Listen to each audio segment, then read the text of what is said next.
In this video, we're going to take a look at platforms, try to understand some of the basic elements of them.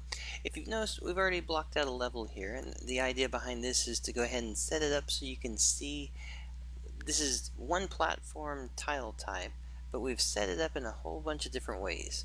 And let me go ahead and just briefly show you what it is, and then we'll play it so you can see it in action.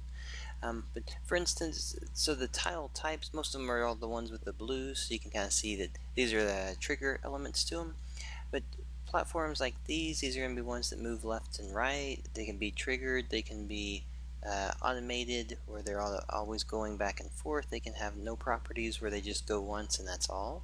You can have things where floors with a collider that falls out from it. You'll have ones that can actually, instead of being a platform helper, we've added a hit point to it so that if it hits you, it actually hurts the player. You have ones that fall with physics. You have ones that move with specific spots and locations. So let's go ahead and take a look at this, but just kind of be sure you're kind of seeing the ideas that all of these pieces, they're all going to be slightly different, and we'll kind of examine them as we play through it so you can see how they work. So once it gets done building, and here we go. So we have this one, for instance, that once it gets triggered, at this point it's going to be an automatic loop, so it's going to constantly go back and forth between points where it's designated for. We have ones like these that if you trigger it, it actually goes from a no floor to creating a floor. And this one is more of a, if you're fast enough where you can go back and forth between each one. But if you don't and the floor falls out, then you fall down below it. And then you have ones, for instance, like this one, where you have the rigid body. You have a physics style so that the object actually falls when you go across it this way.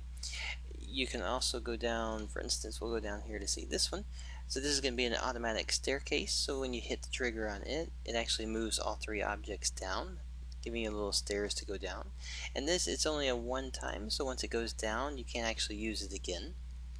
And we could also do one, for instance, the platforms. You can hit them, you can go from the top or bottom. We set the trigger so you could hit the top or the bottom of it, and they fall down. And if you're quick enough, you could actually jump on top of it and then use it as another jumping element.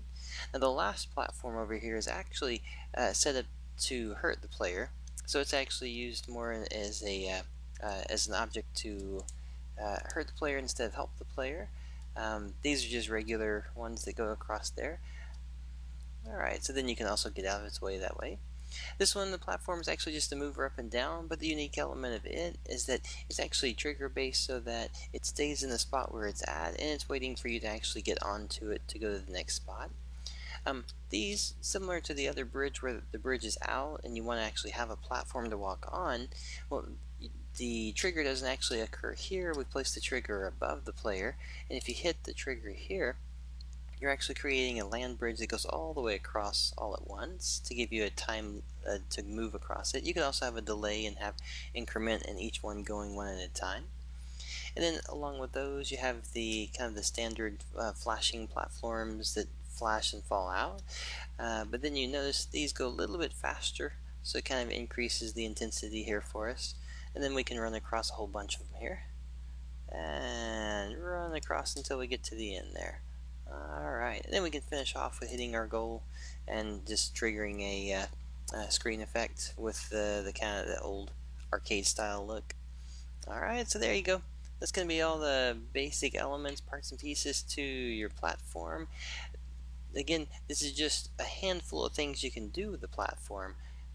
With the platform tile, a lot of properties, lots of possibilities to just kind of be really creative and think through what is those gameplay elements you're looking for and how to create them with these. Alright, I hope you enjoyed it. Thank you.